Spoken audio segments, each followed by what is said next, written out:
વ્રત કે ઉપવાસમાં તમે હજુ પણ સાબુદાણાની ખીચડી કે સૂકી ભાજી બનાવતા હો તો હવે મારી આ રેસીપી જરૂરથી ટ્રાય કરજો.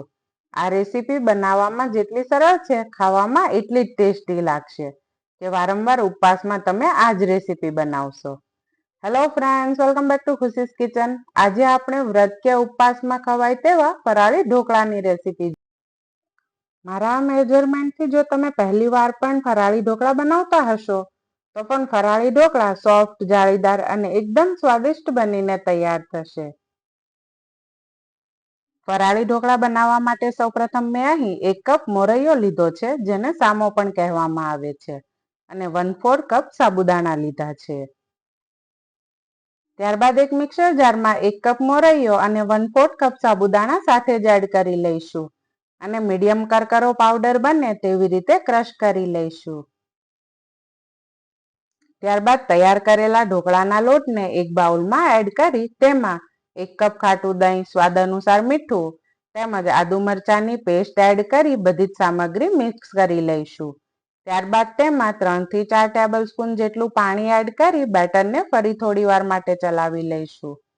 ત્યારબાદ તૈયાર કરેલા બેટરને 15 મિનિટ માટે રેસ્ટ આપી દઈશું, જેથી બેટરમાં એડ કરેલો સામો અને સાબુદાણા સારી રીતે પલળી જાય.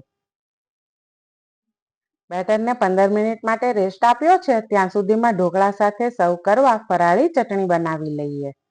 ફરાળી ચટણી બનાવવા માટે મિક્સર જારમાં 1 કપ લીલા ધાણા, 2 થી 3 તીખા મરચાં, આદુનો ટુકડો, 10 થી 15 સિંગના દાણા, 3 થી 4 કાજુ તેમજ સ્વાદ અનુસાર મીઠું, ખાંડ અને 1 ટેબલ સ્પૂન દહીં તેમજ અડધા લીંબુનો પૂરેપૂરો રસ એડ કરી ફાઇન પેસ્ટ તૈયાર કરી લઈશું. તો ફ્રેન્ડ્સ, ઢોકળા સાથે ખાવા માટે ફરાળી ગ્રીન ચટણી બનીને તૈયાર છે. બેટરને 15 મિનિટ જેટલો રેસ્ટ આપ્યા બાદ આપણે ઢોકળા ખાતી વખતે ડ્રાય ના લાગે તે માટે 1 ટેબલ સ્પૂન સિંગ તેલ ઉમેરશું તેમજ 1 ટેબલ સ્પૂન ઇનો ફ્રૂટ સોલ્ટ ઉમેરી બેટરને ફેટી લઈશું. ત્યારબાદ એક ડીશને તેલથી ગ્રીસ કરી લઈશું, જેથી ઢોકળા આસાનીથી અનમોલ્ડ થઈ જાય. ત્યારબાદ તૈયાર કરેલું બેટર ડીશમાં એડ કરી તેની ઉપર મરી પાવડર છાંટી દઈશું. ત્યારબાદ સ્ટીમરમાં મેં અગાઉથી જ પાણી ગરમ કરવા મૂકી દીધું હતું. હવે હાઈ ગેસની ફ્લેમ પર 15 મિનિટ માટે ફરાળી ઢોકળાને સ્ટીમ કરી લઈશું. 15 મિનિટ થઈ ગઈ છે. આપણા ઢોકળા પણ સ્ટીમ થઈને તૈયાર થઈ ગયા હશે. આપણે છરીની મદદથી ઢોકળાને ચેક કરી લઈશું. તમે જોઈ શકો છો, છરી એકદમ ક્લીન બહાર આવી છે. હવે તૈયાર થયેલા ઢોકળાને સ્ક્વેર શેપમાં કટ કરી લઈશું.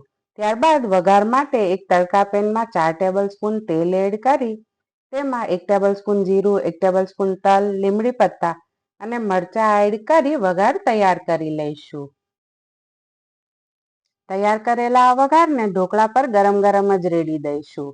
તો ફ્રેન્ડ્સ, વ્રત કે ઉપવાસમાં ખાવા માટે ફરાળી ઢોકળા બનીને તૈયાર છે.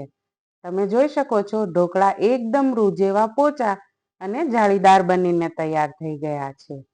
હવે ગરમા ગરમ ફરાળી ઢોકળાને ફરાળી ચટણી સાથે સર્વ કરી દઈશું. તો ફ્રેન્ડ્સ, જો તમને મારી રેસીપી પસંદ આવી હોય તો લાઈક, શેર અને કોમેન્ટ જરૂરથી કરજો.